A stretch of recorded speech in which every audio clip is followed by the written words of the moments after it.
Well, good morning, ladies and gentlemen, and Happy New Year. It is so wonderful to see all of you here with us this morning on a bright and early on a Monday morning here in January. But I got to tell you, today's program is going to be incredibly exciting, engaging, and informative for many of you. Some of you might know some of these statistics and facts and information that's going to be presented here this morning, but many of you may not have heard some of these latest trends and the outlook for the future of the hospitality industry. So welcome to our first ever State of the Hospitality and Tourism Summit in partnership with CareerSource Central Florida. Today's summit has been designed to bring our industry and community leaders, along with elected officials, the media, and together for an in-depth analysis on the current economic impact and workforce trends of the Central Florida hospitality industry.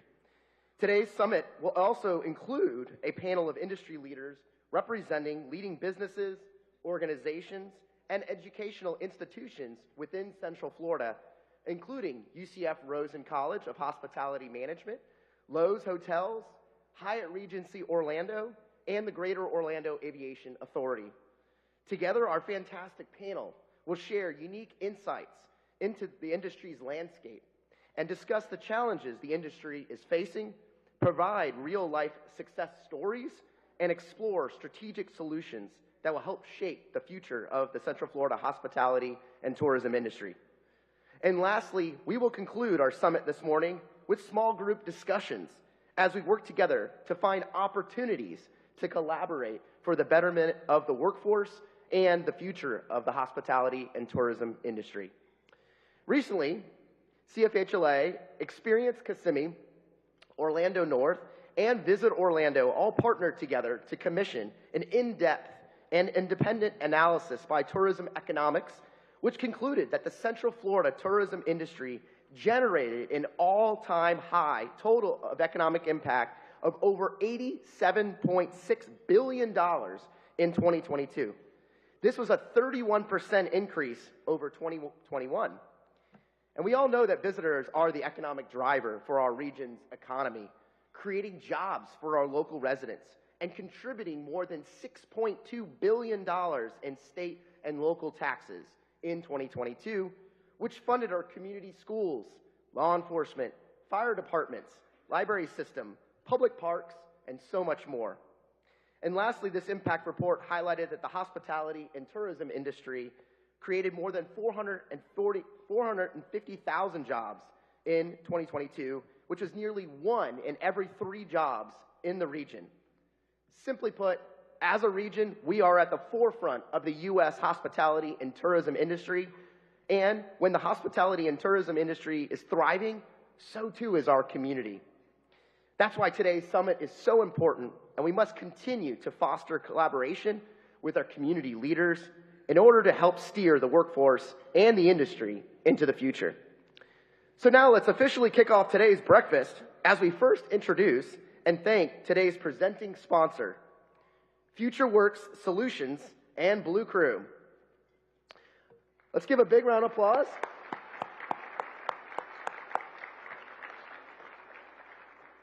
So I want to say thank you to FutureWorks Solutions for your support of CFHLA and your sponsorship of today's summit.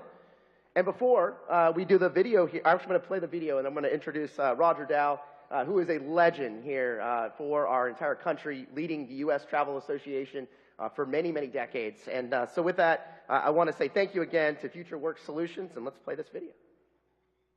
In this environment of fluctuating demands, a traditional workforce can increase your labor costs. And rigid staffing patterns can make it hard to meet your goal, impacting your bottom line. To get the flexibility you need requires a new approach and a new tool. FutureWorks Solutions has partnered with Blue Crew to give you access to an innovative digital staffing platform. The combination of FutureWorks Solutions and Blue Crew Tech gives you greater control, transparency, and 24/7 access. With a few clicks, your jobs are instantly matched with top talent. For a high-quality, scalable workforce, powerful management technology, and data that can supercharge your business, visit futureworksolutions.com. So again, let's give a big round of applause again here to FutureWorks Solutions and introduce Roger Dow. Well, thanks, Robert. What a turnout you've got here. Terrific. And I'm here because I want to hear all the great data that you're going to hear. I've seen a little preview of it. It's extremely interesting and addresses one of the things that, even though we've got such a healthy workforce, the challenges we're facing going forward. We've got to think beyond today to what happens. That's why Mike Gamble, head of Searchwide Global, a lot of you know Mike, and Jason Johnson, we're here today to talk about workforce and a future solution that we can hopefully be part of. We're launching this in the Central Florida area because I can't find a better market where every brand is here, a huge airport, everything going on, the #1 visitor market in the country. So we're going to be talking with a lot of you, and if you like a little bit that's going on, talk to Jason. Jason and Mike, just stand up and so you see where they are. But I'm not getting in the way of the rest of the program. Glad to be here. What a great dynamic area you have. Thank you very much.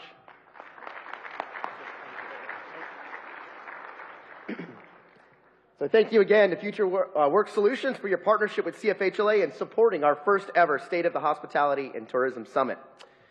And now I'd like to thank our corporate sponsors and our event partners, including CareerSource Central Florida, Experience Kissimmee, UCF Rosen College of Hospitality Management, Valencia College, and Visit Orlando. It's because of your support and partnership that we are able to make today's program a reality. So thank you again, and let's give them a big round of applause.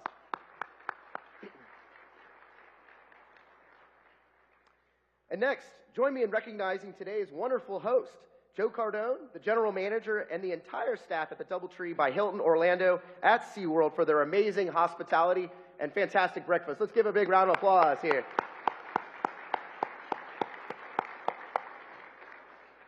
And next, we'd also like to take a moment to say thank you to today's AV partner, Encore. Honor now to officially welcome and thank all of our elected and community leaders who are here with us this morning. And since we have so many in the audience, please direct your attention to the screens for the full list of attendees. And I'd like to ask each of our elected officials and representatives who are representing various offices to please stand so we can acknowledge and say thank you to each of these fantastic public servants and partners.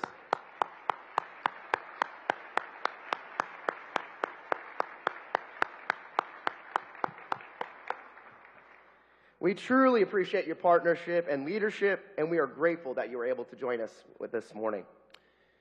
So now, with the introductions complete, it is my time for the main program that you've all been waiting for, and it is my honor to welcome to the stage our partner and dear friend, the President and CEO of the CareerSource Central Florida, Pam Neighbors.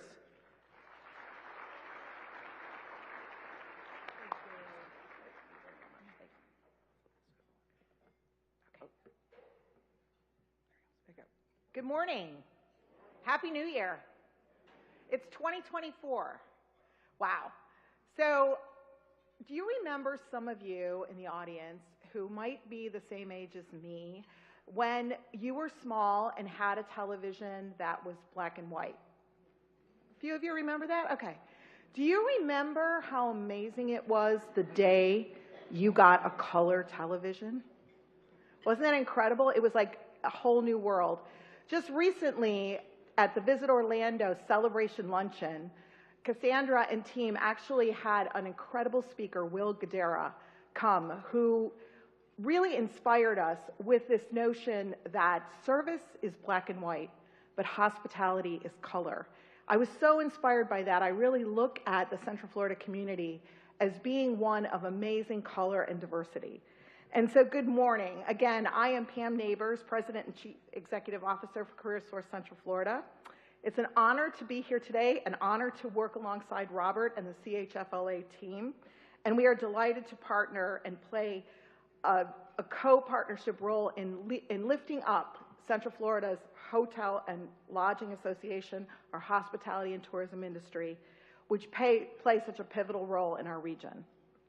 Today is an exciting day as we have leaders and experts from across our unbelievably real region. It's great to see so many of you here. Thank you for being with us this morning. At CareerSource Central Florida, we are a workforce solutions leader in Central Florida. We put a bold focus on providing comprehensive career solutions to both local businesses as well as job seekers and career changers in our region. We help businesses find, hire, and train talent, and we educate our workforce and provide innovative workforce intelligence across our region. CareerSource Central Florida is the second largest career source or workforce development board in the state of Florida. And we are charged with being experts in each of the industries that drive our economy in Central Florida. Today, you're going to discover more about the current state of our tourism and hospitality industry in Central Florida so that we can unite together to discuss solutions and opportunities to meet the needs of the current workforce as well as the future workforce needs that we will have. Here to help me is my dear friend and colleague, Miss Nilda Blanco. Nilda is our Senior Vice President of Operations at CareerSource Central Florida. If you know Nilda, that you know that she is what we refer to as our data guru, our data queen, our data czar. She is an amazing, intelligent, brilliant individual who can tell us a bit about what the workforce looks like here in Central Florida. So Nilda, please join me. Okay.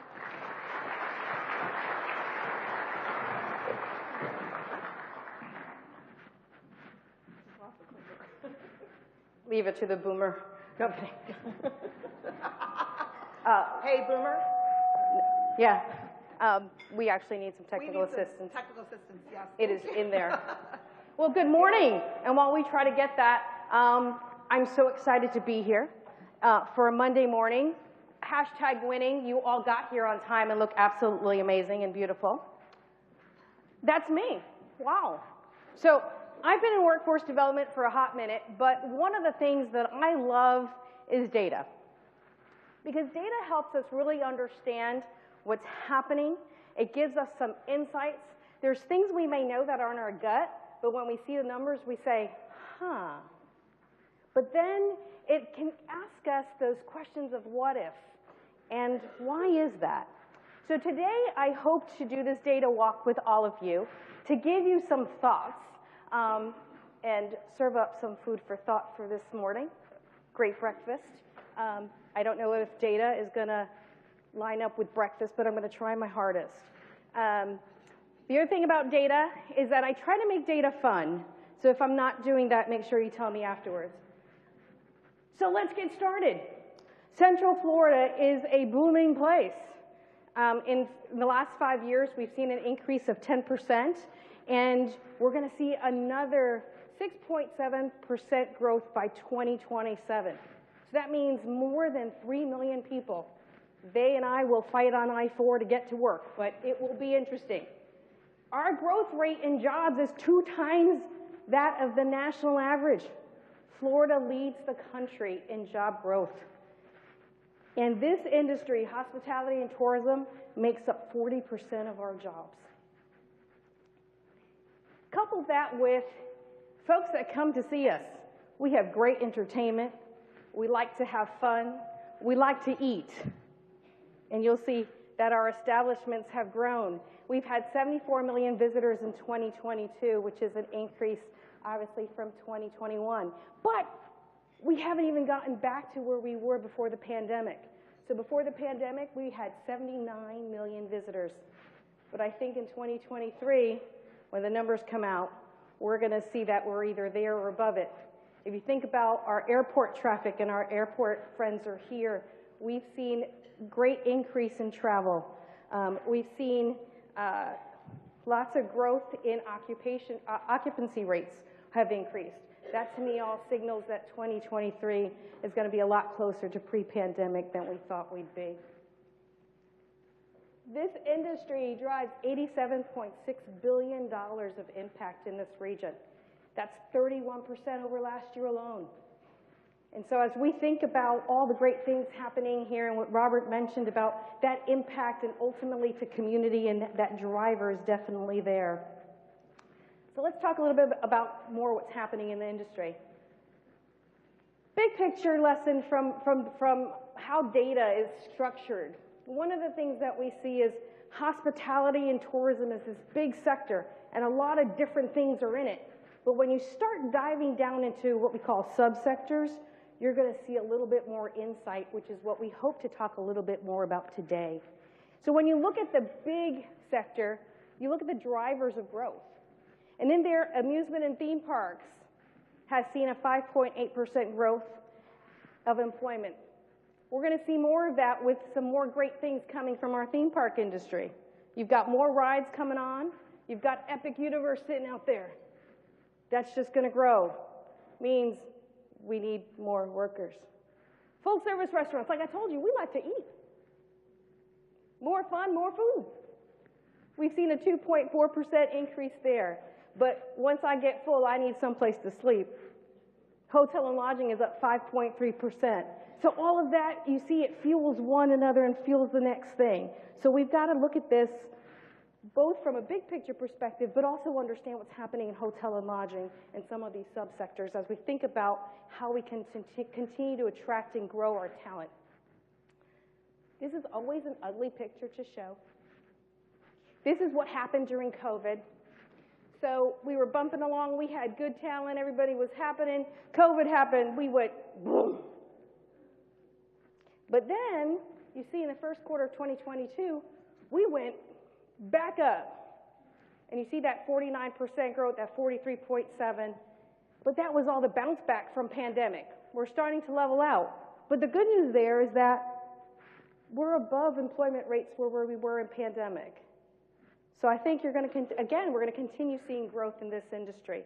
And if you look at hotel and lodging, which is the red line there, we're at 8.8%, right behind the theme parks.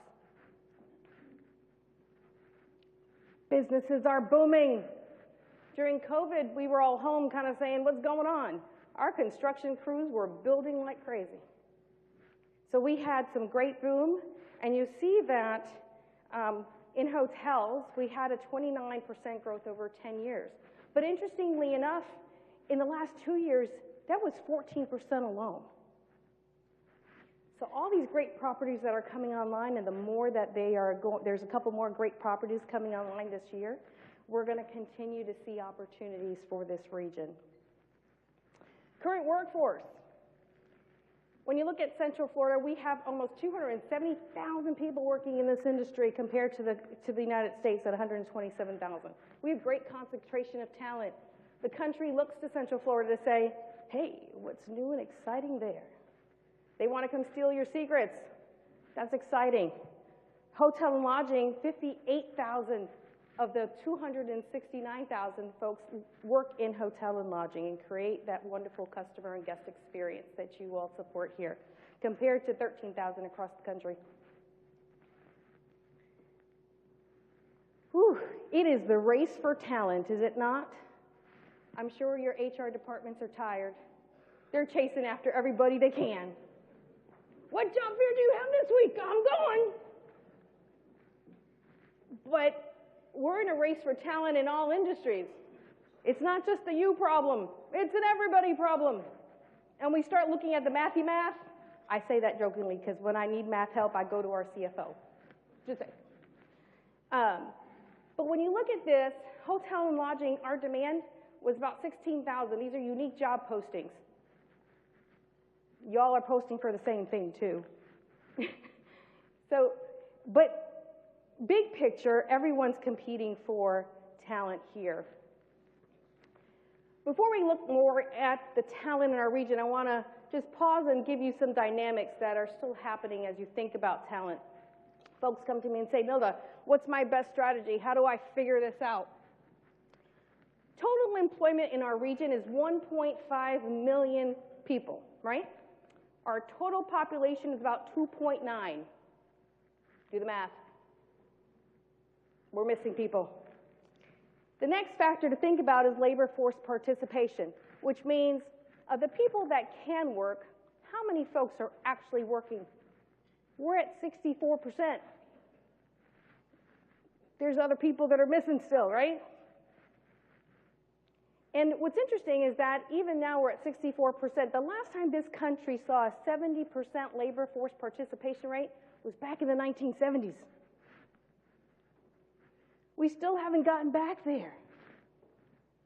Our unemployment rate is at 3.1%. Statistically, we do not have a labor problem. And the U.S. Chamber of Commerce just recently shared that in the state of Florida, there are 53 workers for every 100 jobs posted. Ooh, the math keeps getting worse. there are some things that are bright and that we have to look at. So in 2022, we all were coming out of the Great Resignation. And then we all sat back and looked at that, and it was like, well, wait a minute, hiring rates are going up just as fast as quit rates. So it's really the Great Reshuffle. So it's like everybody at your table getting up at the seat and everyone saying, go left one. So what was the driver of the Great Reshuffle? It really came down to a couple of things, which many surveys have shown, which is compensation. Think about that, because we're going to come back to that word, compensation. Work-life balance, company culture, and ultimately, how can I manage my life in a way that works for me and everything else I'm responsible for, right? So now as we look at that backdrop and looking at talent here in Central Florida. So when we look at the Central Florida workforce, about 71% identify as white, 21% identify as Black or African American, 5% Asian, and 3% one or more races. When we look at hotel and lodging, it lines up pretty closely. Got 66% identify as white, 25% identify as Black and African American, 6% Asian, 2% two or more races. As we dive into ethnicity, we see that in Central Florida, the Central Florida workforce has 31% Hispanic workers. This industry has about 32%. Age distribution. Oh, this is where we have an opportunity. Right now, if you look at our Central Florida population, you see the working age folks, which are your 18 to 54-year-olds. That's what we call prime working age. And you look at hotel and lodging, you actually have a better share than most other workers in other industries. You also have a need to engage your young workers. There's your gap, or a potential gap. And then you have a good number of folks who are about to retire. So a quarter of the workforce here in hotel and lodging, by the data, looks like they're set to retire. Those are your people who've been working in your hotels for 30 years, and you're like, God, I need 50 more of those, right? You're all feeling it. So where do we find that other quarter? So things to think about, and we'll talk about what that could look like. Obviously, when we're thinking about our younger generations and how we can engage them, some of the things I'm going to share with you in this slide, may give you some food for thought. In 2019, it was the first time in this country that we saw 5 generations in the workplace. And they all want something different in a different kind of way. And so food for thought is, when you get to talk in your discussion groups, is how can some of the things that you're looking at take these into consideration? Your traditionalists, there's a very small number of this group in the workforce. They're about 79 to 96 years old. They're dependable, they're straightforward, they're loyal. They served our country, and they know what loyalty means, and they wear that on their slave. Their children, the baby boomers, they drop things. No, I'm kidding, Pam. But they're optimistic, they're competitive, they're workaholics, they're team-oriented. They were taught that loyalty was good and that service was a good thing. They're steadfast. I know these are all stereotypical things. And we all like, wait a minute, that's not me. These are just generalities. So as a Gen Xer, I'll pick on myself too when we get there. As a Gen Xer, I feel abandoned. We get credit for nothing. It was validated for me this morning when I said to our Gen Z teammate, oh yeah, my generation, we know about MTV. She looked at me and said, what? I said, you know, music videos. Video killed the radio star. I started singing it. She looked at me. She said, nope, not registering. But this generation is flexible. They're informal. They like to go with it. They're independent. These were the latchkey kids. This was the first generation that were children of women who went to work in large quantities in this country. So they move and shake a little differently, but they feel a little abandoned. I'm not sure if I'm reflecting on myself or not. But then we have our millennials. By 2025, they will be the largest generation in our workforce. And they will probably be led by your boomers and Xers, which will challenge the way we frame things. And if millennials, if you listen to any of their music, you know that they came in like a wrecking ball. And they will let you know about that. But they too are competitive. And they want that work-life balance, but they want to get the job done. They're achievement-oriented. They multitaskers. We look at them and go, I can only focus on one thing. Where are you? Gen Zs, they're 12 to 27. This is the group that we probably have the most impact as far as reshaping their thought about this industry. They're diverse. They like a lot of different people, but they like a lot of different things. They're entrepreneurial. They like to create. They're progressive. They're tech savvy. Thank God I had someone, a Gen Z this morning, because they got me to figure out my mic. What would I do without them? What would we all do, right? They were born with a computer device in their hand. Gen Xers had to figure out, okay, what's the internet? Hey, by the way, Gen Zs, millennials, we helped create the internet. Just wanted to let you know that. But how do we leverage that in the workplace? And if you think Gen Z is something that you've got to figure out and you're not sure how to crack this nut, wait till you get to Generation Alpha. They are sitting in middle schools right now. If they live in your house, I'm sorry. But they're up and coming. And they're trying to figure out the world and why things are fair or not fair and all that stuff. So when we think about our recruitment strategies and engagement strategies, we've got to break out of the things potentially that we have done. I get it. We want to do one thing for everybody and call it a day. But this multi-general workforce and talent that we're trying to attract, it will not be the same thing for everyone.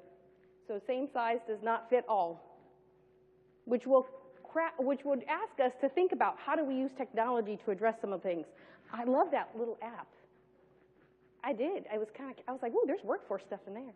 But how do we use technology to make sure that we're engaging and retraining and growing our teams? So as we're thinking about talent attraction, also thinking about transferable skills.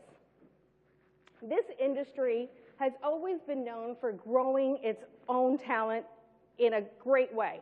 You have development programs, you have professional pathways for folks to engage in, but also think about how you might also reach out to other industries potentially to gain those skills within your industry. Construction.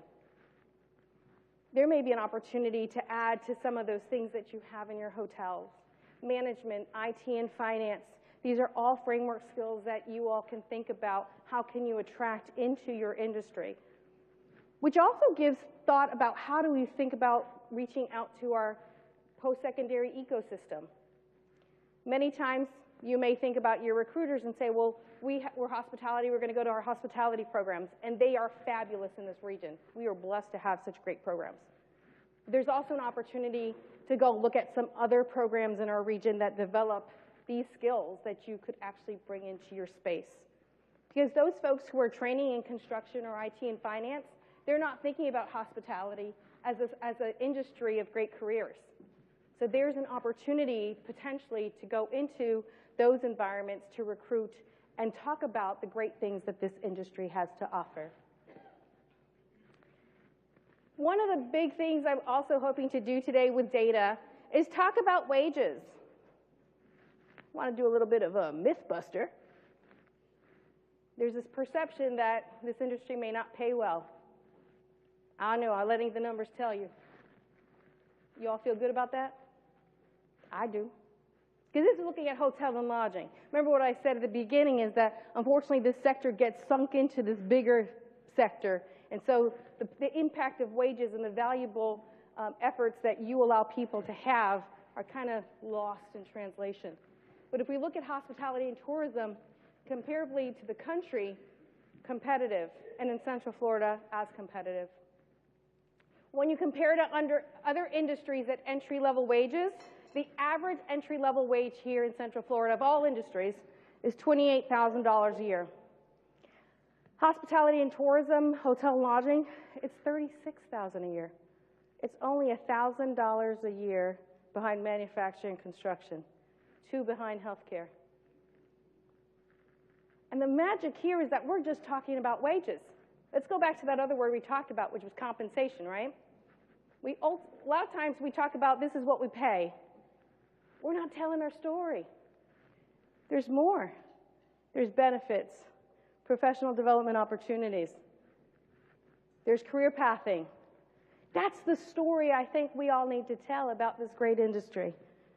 It's more than wages, is the experience. So when you also look at high-skill, high-wage jobs within this industry, woo, y'all are competing. Yes, we got food and beverage, which is about 31,000. And those in HR probably have been seeing this and like, I wish someone would tell this story better because we have great jobs and great wages. You do. And there's great career pathing along with this. So as we just look as an example of career pathing, we have a front desk agent. We're looking at those wages of entry level of $25,000 to $34,000 a year. But if we're able, and you guys have been doing this, and we're able to scale it, and scale it, but also at a quicker pace potentially, and hopefully with other resources in the region, we might be able to create career pathing that brings someone from a front desk agent to a general manager. Just want to give another shout out to our educational partners. Those that are starter ones that we actually partner to provide scholarships to students. Rosen, we need to get on the list. We'll talk after this. Always a plug, come on. But we have some great programs that are providing great talent. And I think the key here is how can we, in this ecosystem, better partner to bring more capacity and pace to these programs to ultimately make sure that they have direct ties to the great work opportunities that you all offer. Another big opportunity, and I think some of our public schools are here, but in the state of Florida, we have career academies. They're all smaller groups of students and classes that can be focused in on industry-specific things, really working on credentials, working on those framework skills that mirror some of your entry-level opportunities. Here's a great way, potentially, to partner with these high schools to begin those conversations and those partnerships to make sure that that talent, they're your Gen Zers, so just make sure you go in it with full eyes because they want it to be fun and entrepreneurial, and they want feedback all the time. So we got to make sure that if we create this partnership, we go with expectation because young people are quick to judge. They're like, I don't know about you. But amazing that Orange County alone has 19 career academies that are tied to your industry. How many of you are partnering with those academies right now? Hands high, come on. Be proud. All right, I need more of this room to do that. So the next time we do the summit, it's going to be half the room. Y'all need to get your hands up over here. So big picture, if you think about all the things that we're working on or looking at in the workforce, a couple of trends to think about as you think about recruitment and retention. What does that mean to get workers, keep workers? Skills over degrees. I think when we hear about that, we got to think about that 2 ways. It's not just the college degree, but it could be certifications. But at the same time, it could be degrees, but they need experience. So we have great programs, but they need experience. And if we constantly are telling the new workers that we're trying to recruit, go get some experience, they're going to come back to you and say, but no one's giving me experience. Where am I going to get this experience? And they're not sure where that goes. So we have graduates that have yet to land because they're still not sure how to get a job. Also consider that generation.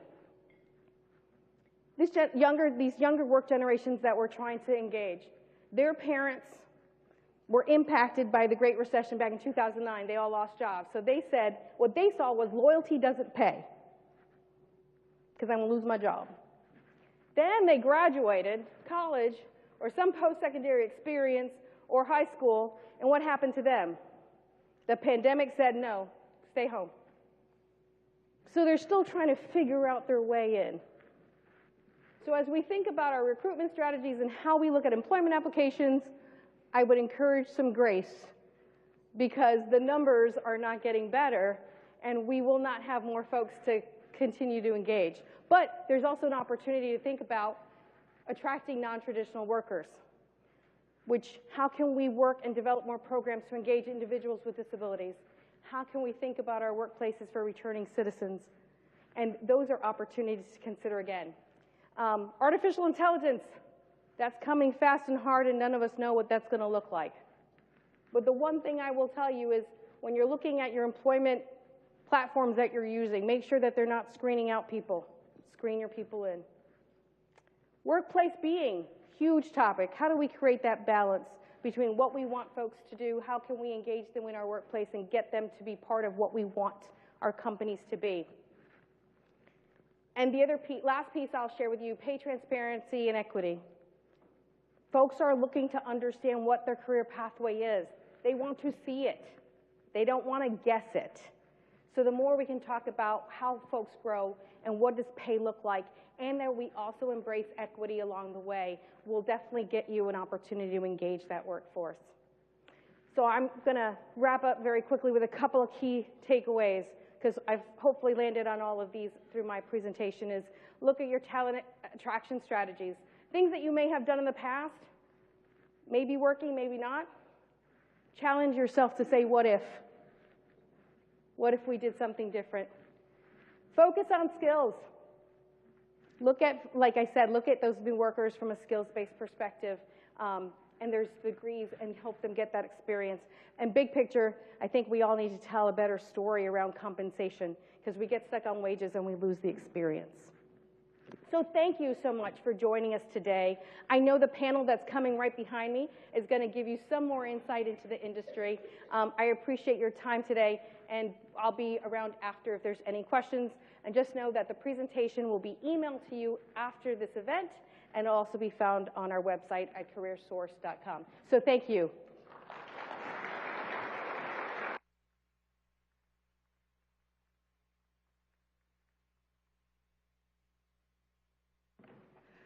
Great job, Nilda. What amazing intelligence she provided. Please join me in giving her another round of applause.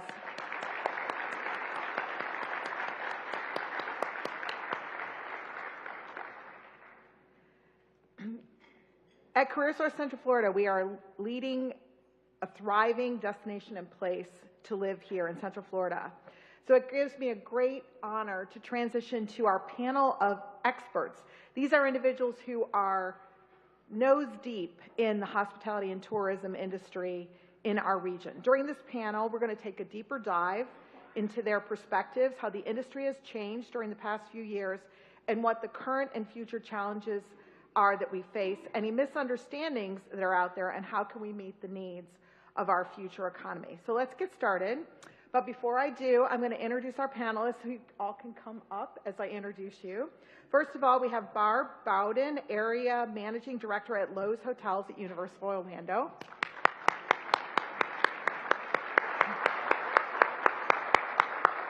Next, we have my board member as well, but also Mark Haver, Director of Human Resources at Hyatt Regency Orlando.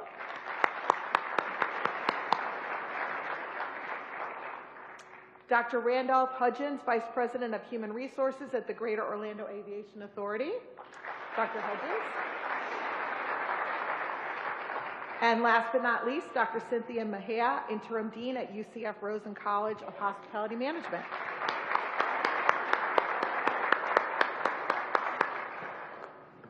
Wonderful.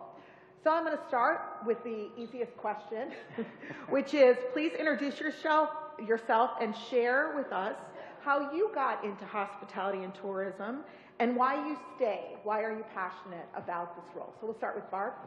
Very good. Thank you, and good morning, everyone. It is such a pleasure to be here and spend this time with you this morning. So the easy question, but when you're talking about a 40-year career, I'll try to be concise. My path was, I think, like many college students that we see coming to Central Florida today. So as a freshman at Missouri State University, studying hospitality, I walked by a table where Disney was recruiting for a college program, and I stopped by my freshman year and subsequently spent that summer here in Central Florida. doing what they called back then the Magic Kingdom College program. There was no Epcot or anything else. I came to Orlando and worked and knew I wanted to spend the rest of my career in this destination. Went back and graduated, and as I like to say, packed up my little Ford Escort and drove, and started my career at the front desk of a hotel, the Buena Vista Palace. Worked there 2 years, and went and opened a hotel that was being built called the Peabody at that time, now the Hyatt Regency, and basically started at the front desk, and through a series of different positions, ended up as the vice president and general manager. Our hotel was sold, and have been, the last 10 years, have been thrilled to have joined the team at Loews Hotels at Universal Orlando. Why? I'm in my dream job. This has been the best experience in this industry, in this destination, that I could have ever imagined, and so incredibly proud to be part of the hospitality industry here in Central Florida and Loews Hotels. So thank you.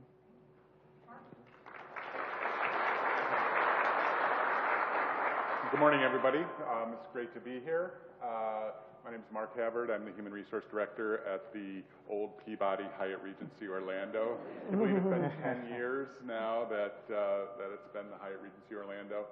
I just celebrated 34 years with Hyatt. I'm originally from Michigan. I thought I wanted to be a ski bum and head out to Colorado and get a job at a ski resort in Colorado. But I also wanted to work in human resources. And Hyatt was recruiting at my school, Central Michigan University, and I had an internship at the Hyatt Regency Hilton Head, which is not a Hyatt anymore, but it was an internship in human resources.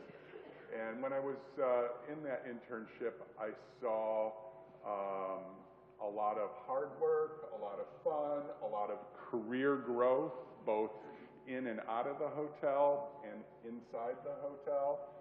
And I thought, you know what, this is for me.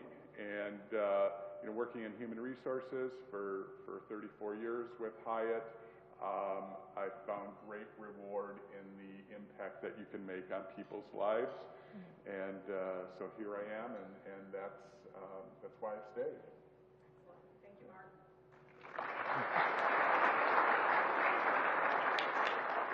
Dr. Hudgens.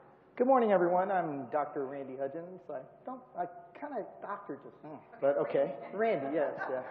I've been with the Greater Orlando Aviation Authority almost 7 years now. Great place to work, something new every day, as well as HR. HR is just everything. You see somebody get born, you see them retire. It's a lot of fun. So it's something that's in my blood. Prior to that, I was with Miami-Dade County with Miami International Airport as well, about 10 years there. And then prior to that, a little different job, Georgia Department of Juvenile Justice, kind of a large swing, but still HR. So been in public sector all my career, 30 plus odd years. Love it to death, would never change it for the world. Great place to, for people to grow and develop and give a stable career to someone. So you're not going to make the biggest amount of money in public service, but you get rewarding lifestyle and career development. So that's why I'd like to stay there and keep it going. Excellent. Thank you.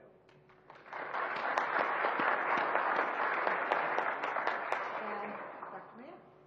Hello, good morning, everyone, and thank you very much for inviting me here today and sharing the stage with these lovely people. My name is Cynthia Mejia. I am in my 4th month as the interim dean at UCF Rosen College. We are the #1 ranked hospitality management program in North America with over 3,000 students who all want to come and work for you. But this is my 2nd career. My first career, I worked for 20 years, coming up through food and beverage in the hotel industry. I was a busser. I peeled potatoes. I worked the hotline, and I moved my way up through food and beverage into hotel management for, like I said, 20 years before coming to UCF 10 years ago. And so the reason that I love this industry, interaction with people, we're the fun makers. I have a passion for back of the house especially. And I would say that at Rosen College, one of the greatest gifts is to work with students and faculty and staff, and especially our industry partners, to hand over all of this knowledge through internships and other things that we do, classroom visits and such, and to really help them in their learning, infuse them with how we feel about the industry, and that still ignites my passion for doing the work. Yes, thank you. Mm-hmm. I am so inspired by the amazing passion and enthusiasm you have for this industry.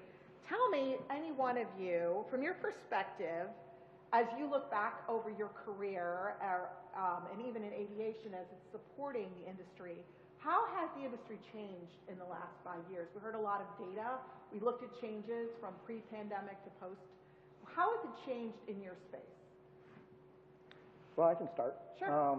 From an aviation standpoint, technology has changed. How we use our airspace has changed across the nation, across the world. Also understanding that airports are not only a place of people traveling in and out, it's a cultural icon to the city, so and to the area. So it's not only an airport, it's a museum. We have great art pieces there. We have great open spaces. People actually come to just visit us. They don't even fly anywhere. They just come in, eat our food, have a good time, and then go home. And we welcome that, because you know what? This is your airport, not just one particular individual, but everybody's airport in the community. So we want to make sure we do a good job there. We want to make sure that everybody enjoys their time while they're there. Yes, I think that is very true. There is a cultural experience happening with travel as well as coming here to this destination. Any of the rest of you change? Barb? I would add, I think in the last 5 years, I guess I'd categorize it as just expectations, in all of the audience. Expectations of our team members, which we heard a lot about that today.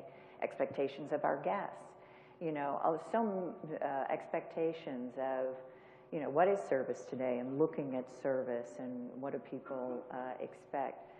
People's health, all of those things have become things in the last 5 years that we all need to pay attention to, and we're putting a lot of work around that.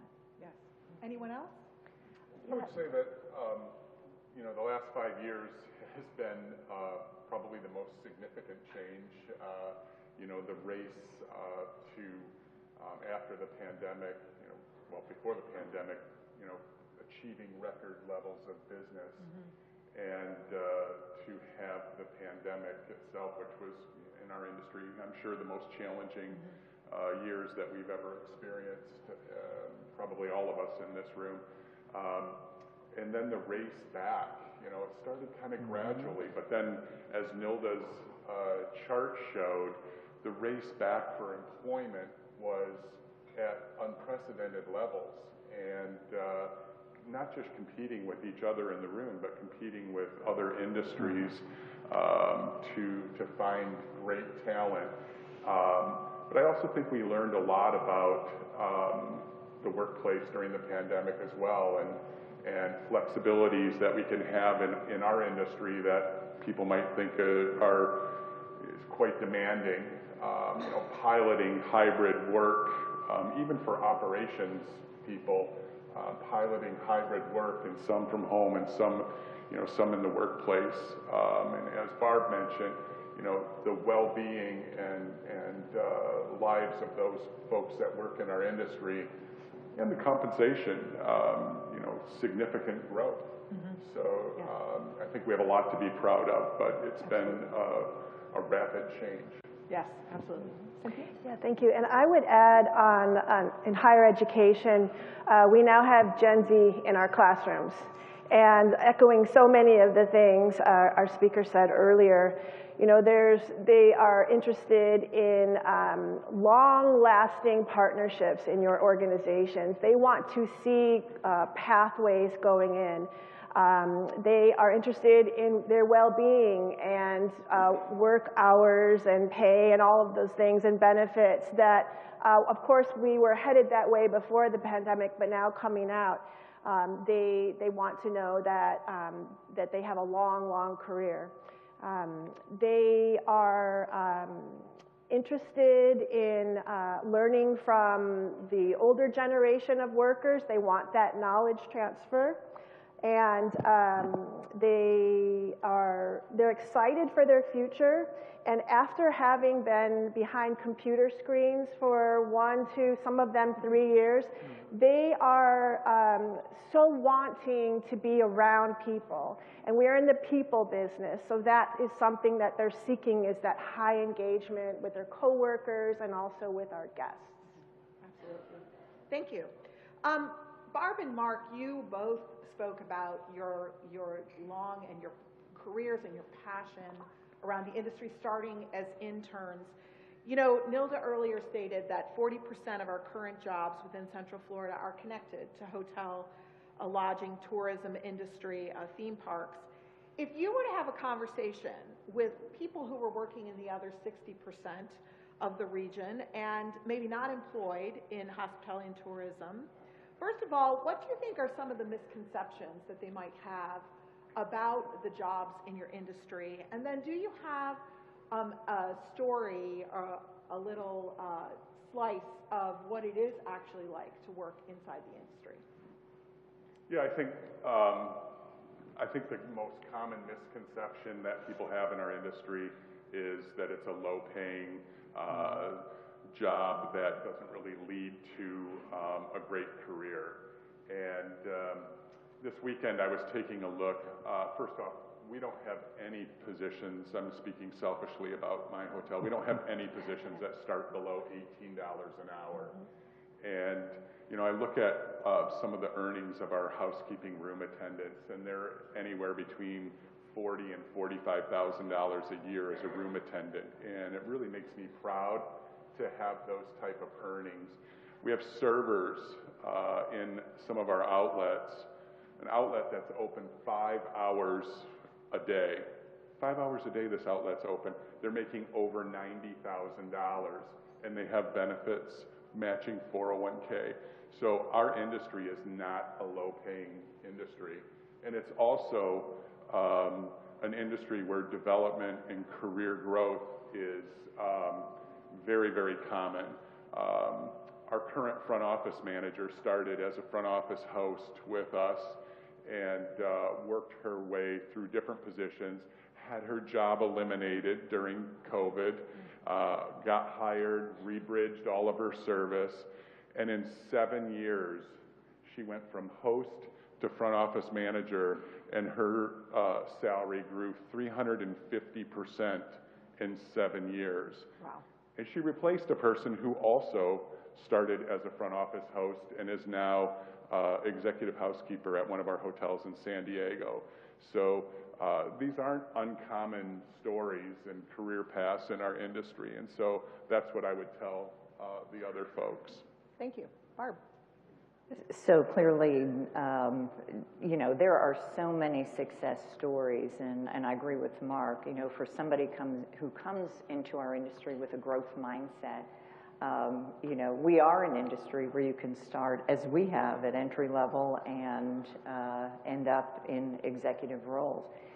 But I would also encourage people, when you think about success, everybody defines that differently. You know, not everyone wants to be the general manager. Not everybody wants. People want what fits into their lives. Right. And when you look at that, we know hundreds of people at all levels of the organization who have found success, who have found a job that they love, who have found people they love. They find meaning.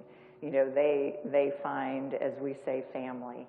and it fits into, you know, what they want as a work-life balance. We offer all of those opportunities for people. And we also, I think the slide in the presentation that talked about transferable skills, you know, people really, I don't think really understand all the opportunities and all the jobs we have in our industries. We are like small cities, you know, we have IT, we have marketing, we have you know, engineering, maintenance, all sorts of different opportunities and unique jobs. I mean, at our Hard Rock Hotel, we have a vibe manager. Who doesn't want to be a vibe manager? So I think that's what people are surprised, you know, when you talk with people outside of our industry. There is a success that we work with people every single day at all levels of this organization. Yes, we are small cities inside the theme parks, inside hotels, and even in our restaurant chain. So thank you for that. So Randy or Cynthia or Mark or Barb, as you think about the challenges that are pressing upon this industry that we've seen in the last few years, how do you see the industry adapting, or how is your industry, or how do you, the employers that you work with at Rosen, how do you see them responding to the express needs that we see in the various generations in our region? Yeah, I'll take it. So right before the pandemic, as I was chair of a department, and I was seeing that we were very siloed, that industry was working very hard on their recruitment and retention, and so were we in higher ed and Valencia, right? And we saw high schools and ProStart, some of those programs that you had mentioned. We worked very closely with the ProStart program at Florida. And we saw all these different groups working so very hard on the exact same thing. And so we put our heads together right before the pandemic and talked about how do we work more closely together and envision something different, something that is more future bound, right? How do we create a talent pipeline that goes from high school, goes into either Valencia, or goes right to industry, or maybe comes to us? You know, none of us, you know, yes, we're interested in our piece of the pie or whatever, but none of us puts ourselves out there that much that we're the only way to move through into industry. And so we've worked really hard with industry partners, with Valencia and ProStart and other organizations, to collectively understand and market together how do we move students from middle school, high school, up into education if they want or not, or direct into industry. So we all have a role to play in that, and that's changed too. And to piggyback off of Cynthia, we've done the same thing as far as airports, the Florida Airports Council and groups like that, partnering with your teammates, so then that way you're not spinning your wheels by yourself, because they've probably seen the same issues that you see, and get that think tank mentality together. I'm glad to see everybody here today, because you know, if you do it all together, you can move forward as one cohesive group instead of being competitive and not really getting anywhere. So we've taken that opportunity to partner with our sister airports throughout the state and throughout the country to see, you know, what the best practices are out there. What are you all doing? And also leveraging local academia. We're with Oak Ridge High School right now, partnering with their high school students and showing them that, you know, they do have a hospitality group with them as well as an aviation group, and that there are jobs available in the industry locally, so we don't lose that talent and have that pipeline. And working with the UCFs and the Rollinses and the Embry-Riddles, so then that way we can keep everybody here in the state. Yes, and the airport represents, beyond just the traditional tourism hospitality, all of the various aspects of supporting maintenance, transportation. And, yes, yes, definitely. Mark or Barb, any thoughts on partnerships or things that you've done different? I think for us, doing things different really focuses on creating a work culture of value and well-being and flexibility. How do we attract and retain people? And partnerships in our community are very important. I encourage you to be involved with schools. Career Source is a great venue. I think that for us, it's about being able to attract and retain people. And I talk to our leaders and our mid-managers. It's kind of the same way that we would welcome our most loyal guest to our hotel. And so when we have a new employee that's starting with us, how are we welcoming that person? And it's interesting to do an exercise, and everything we do for our most loyal guest with Hyatt, and everything we do with a new employee, and how can we mirror that and create an experience that they've never had in any other industry before in their first 30 days of employment, and we can get them into our industry for good. Yeah, I love that. You know, Will Guidara in his book Unreasonable Hospitality talks about take care of the people who take care of your guests. And so that is spot on, Mark. I would add, our executive chairman, Jonathan Tisch, many of you know him in the room. He wrote a book, The Power of We, and it really is the power of we, and I think through CFHLA and through Visit Orlando, everybody is doing we're all working together to come up with solutions to this.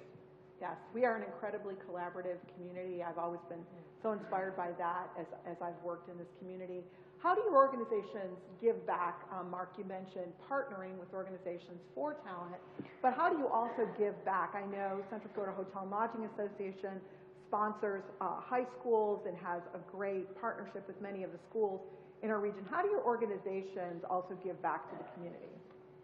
Yeah, I was talking to Barb on the walk-in, and it's such an industry to be so proud of. We all give back to our local Central Florida community in so many ways, whether that's through employment programs. Hyatt has an initiative to hire 10,000 opportunity youth, which are 16 to 24-year-olds that are either not in school or not working. And locally, how do we do that, our share of that here in Central Florida, and who can we partner with to find these young people that Nilda mentioned that we are missing in our employment practice, and how do we actively go find these people, and who do we partner with? So those are some things that we're doing here at our hotel. We, through CFHLA, our Adopt a School program, and many of you participate in that. What a nice way to introduce our industry to young folks in our community at all ages, and also recognize faculty members that are teaching our youth through the Adopt a School program. We also have partnerships that are local nonprofits that last year, this is not just our hotel, but our employees have raised and donated over $10,000 last year to local nonprofits, and we do that on a monthly basis. So, for example, we all know that January is Human Trafficking Awareness Month, and so partnering with Lifeboat, which CFHLA is partnered with, and donating money throughout the month of January that we're able to raise awareness for human trafficking. So these are types of things that we do to make Central Florida a good community to live in. Excellent. Anyone else have something they want to add? Yeah, as far as giving back to the community, we've partnered with the Children's Home Society for the toy drive, and also for the back to school drive. And we're always at the American Heart Society Heart Walk, so we're there every year. So we know that the community supports us, and we want to support the community and be there whenever anyone needs some type of support. We had hurricane relief when there was a tragic hurricane down there in Puerto Rico, so we acted as a rallying station there. So we do a lot in the community that helps support making sure that we are a great destination for people to come, live, play, and work. Excellent. Barb? Yes, I want to add, because I think this is such a critical topic for today. You know, we've seen what an economic driver hospitality is in our community, but I don't know that everyone realizes what a community philanthropic driver we are too. And typically, I wouldn't read a laundry list, but I'm going to, because I think that, as Mark said, what we do at Lowe's Hotels is representative of what a lot of the companies represented in this room do. And I just think it's worth taking a minute. So I want to tell you, so through our Good Neighbor policy, so our main partner, U.S. Hunger, we've assembled more than 3 million meals over the past decade in partnership with this organization. And those meals go to Central Florida and wherever there is a disaster in the world. Second Harvest Food Bank, Clean the World, Russell Home for Atypical Children, Joyful Music Therapy Foundation, Ronald McDonald House, Daily Bread, Magnify of Central Florida, which is assisting those with developmental disabilities, Lifeboat Project through Visit Orlando's program, as you're aware of, American Cancer Society, Come Out with Pride Orlando, Habitat for Humanity. And again, you know, these are organizations that are doing such great work here in Central Florida. And again, my colleagues in the room are doing, we're all working for the betterment of this community, and I think that deserves a punctuation. Absolutely. Thank you. Thank so you. I'm going to combine my last two questions kind of into your reflection. You know, Nilda presented us some amazing statistics, but some amazing challenge as we look ahead in the next 3 to 5 years.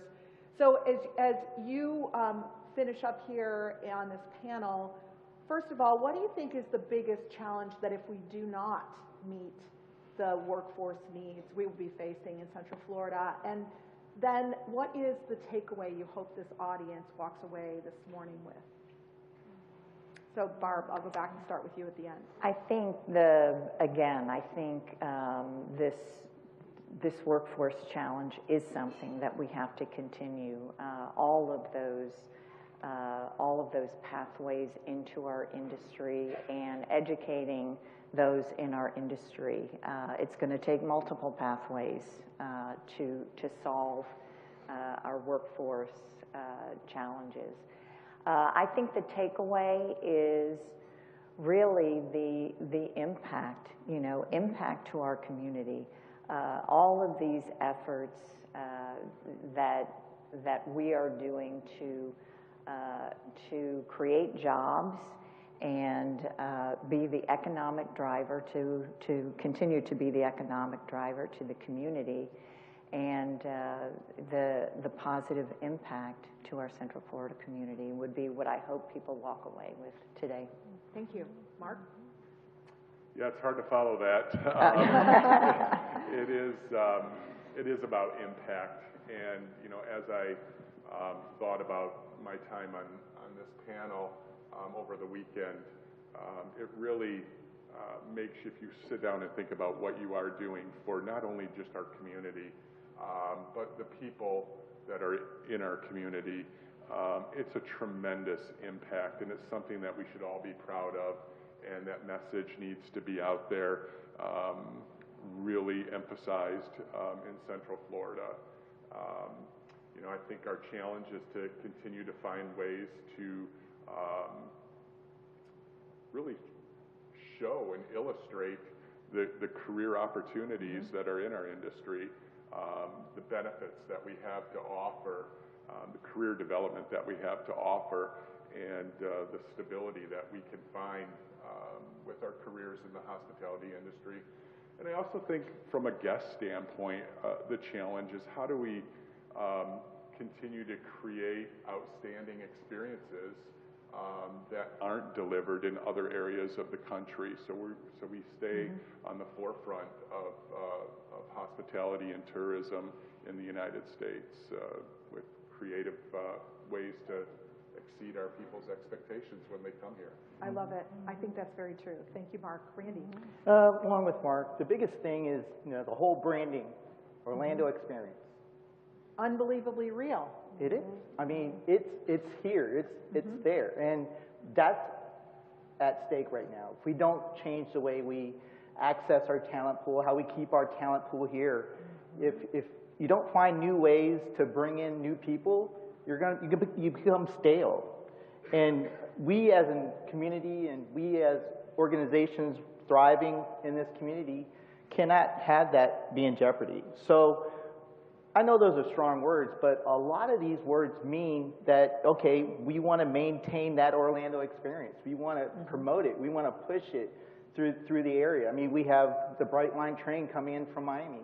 What used to be a competitor for us, now they're partners with us. People come in from the Port of Miami, do Miami, South Beach, come up the road, and come to Disney World and share in our hospitality here. So a lot of things that we do are interconnected with other people, and we want to make sure that we keep people here in the state, in the region, and make them have, you know, a great career here.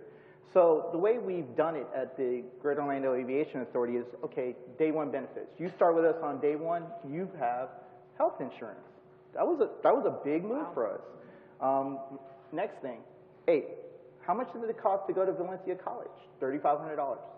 Our board allowed us to increase our tuition reimbursement from $2,500 to $3,500 because we want people to be educated as well, but not have the burden of, you know, bills and stuff like that. So a lot of what we're doing is thinking out of the box. You know, as Nilda talked about, they might not have experience. Hey, just feel them out. They got a great attitude in the interview. Hire them, train them, teach them, mentor them, grow them, and then you'll have someone that's going to, you know, be loyal to your organization and stay throughout their career here with you. Yes, thank you. Thank you, Randy. And Cynthia, finish this off. Yeah, finish off. So we, as I mentioned before, we have roughly 3,000 students, the largest hospitality college in the United States. Students from all over the state of Florida come to Orlando to learn about hospitality and tourism and events and cruise ship and airline and all of this, right?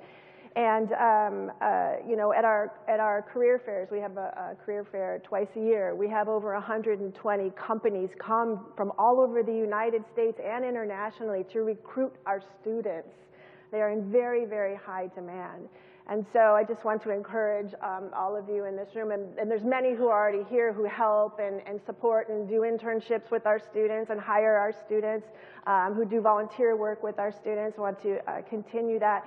But I think it's something to think about.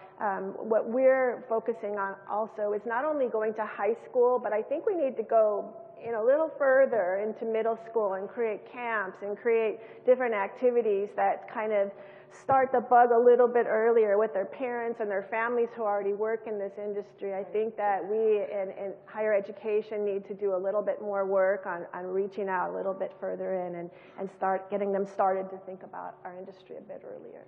Excellent. Please join me in thanking our panel of experts. Thank you.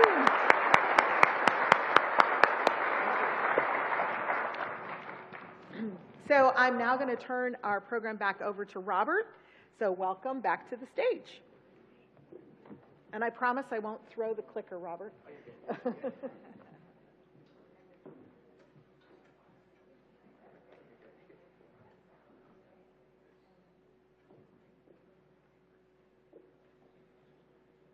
All right. Can we give another big round of applause to our panelists and to Pam for moderating? You know, I really want to say thank you again to Pam and her entire team, her amazing team at CareerSource Central Florida for the incredibly in-depth industry overview. And we are extremely grateful for our panelists, our value panelists for their time. Barb, Dr. Mejia, Mark, and Dr. Hudgens, thank you again very, very much for being with us today and for your discussion about personal career development and experiences within the industry, and of course, what that future outlook might look like. And as Nilda had mentioned, we're going to email everyone all of the slides so you can be able to take it. You can bring it back. Please share that. Please share that with your team members. Please share that with friends, family members, those who may or may not work within the industry. I think it's going to be very informative and, of course, impactful to them.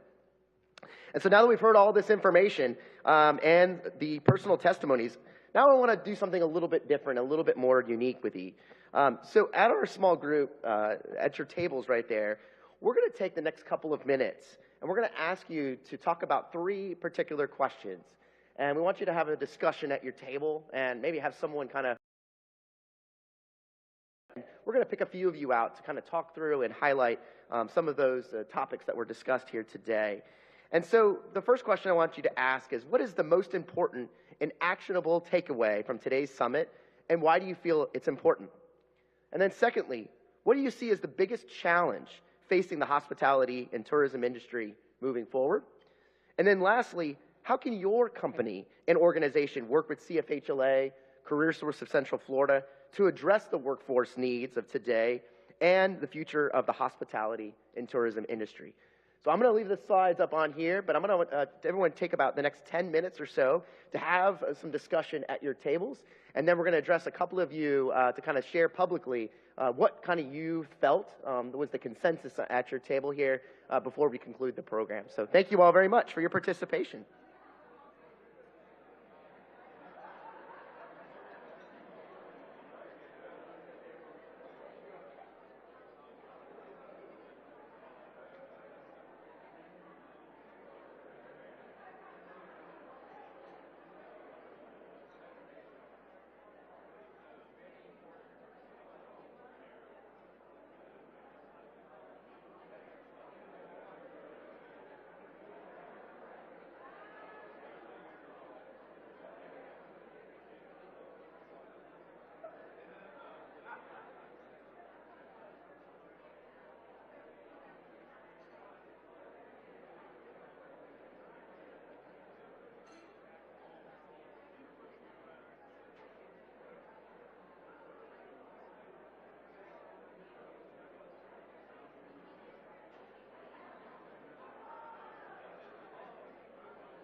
All right, I know that we're having some lively discussions. I can hear the enthusiasm, the energy here in this room, but I also want to be cognizant of time, and I want to try to keep us on schedule here as we get to the end here. So what we're going to do is we're going to take a moment to ask a couple of you all to share some of the sentiments that were shared at your table and some of the discussions that you all had here this morning. So I know I've got Melanie in the back of the room there with the microphone, and so we're going to walk around to a couple of the tables right there and get some of the feedback on each of those questions and what was discussed at your tables. So, Melanie, I think you're going to take it away with...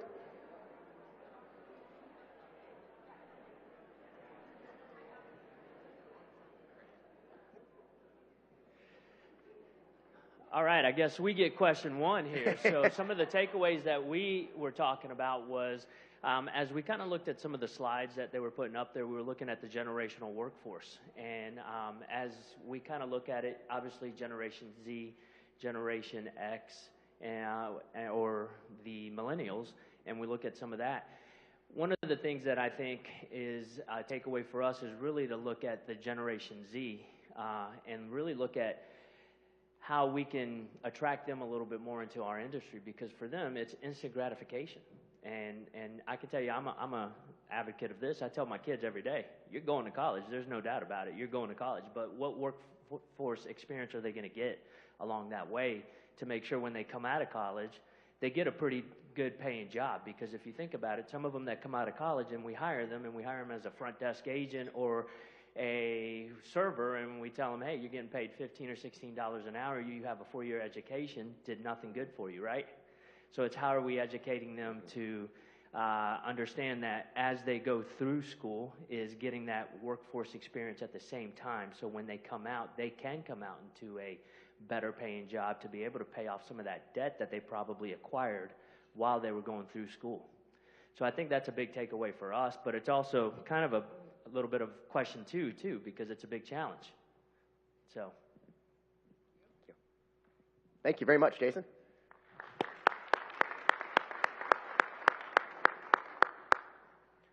All right, who's up next for our next question there? Oh, perfect. Jason, I was going to say, don't take number 2. That's what I... yeah. So kind of our biggest challenge that we talked about is when we all rose hands about partnering, not many people rose their hands, right? So I think it's getting used to and working with your local communities, high schools, organizations that support that to really funnel the youth into our hotels, right? And I think another thing we talked about is how a lot of the people that we bring into the industry have never worked in the industry before. So we as people who have been doing it forever, right, we expect that they know what they're talking about and that they've done it, but they haven't. So it really is a check for managers who have been doing it to remember what it's about. Excellent. Thank you very much, Clint. And I think we have our friends from Seminole County. Thank you. For the third question here, one thing that I'm very proud of is all the destination management organizations in the Tri-County area are engaged with the high school, with CFHLA's Adopt a School program. There's competitions. I personally came from this program in Miami-Dade County. I have 3 team members on our economic development team and in our tourism team that all came from this exact same program. So one of the big initiatives, I think, the actionable evidence that we should leave here with today is recruiting talent has changed. If you're looking for Gen Z and Gen Alpha, please make sure you're engaged with the Adopt a School program. Competitions, field trips, every resource possible is needed. There is the most engagement opportunity. So right now, for a call to action for the entire group that's here today, please, if you have not done so, look at participating in CFHLA's Adopt a School program. Thank you. All right. Thank you very much, Guy. And I'll just close, I heard a lot of discussions, and I'm sure others were at some of your tables, was about the storytelling too. And certainly today's opportunity and today's first ever State of the Hospitality and Tourism summit was intended about changing some of that story, about telling the true facts, about telling the real careers that are available in this industry. And it's not just in the actual hotels and our resorts and our attractions, but it's all the small businesses that we support. You know, I see a lot of our small business partners that are here that do business with our hotels and our attractions and our resorts. And all that doesn't exist without a very good eco space, with us all partnering and working in collaboration. So thank you all very much. Let's give you guys all a big round of applause for your great group discussions, small group discussions. So now as we close here today, I do want to again say thank you to all of our incredible partners and our sponsors here this morning, including our presenting sponsor here, Future Work Solutions. Let's give a big round of applause. And say thank you again to our corporate sponsors, including CareerSource Central Florida, Experience Kissimmee, UCF Rosen College of Hospitality Management, Valencia College, and Visit Orlando. And then lastly, to say thank you to our host here this morning, again, from the DoubleTree by Hilton Orlando at SeaWorld, and to our partner, our AV partner, Encore. Let's give them all a big round of applause. And so, ladies and gentlemen, this officially concludes the State of Hospitality and Tourism Summit. We hope that this was informative and engaging for each of you, and we hope to see you again very, very soon. We appreciate your time. Have a wonderful week, and thank you all again.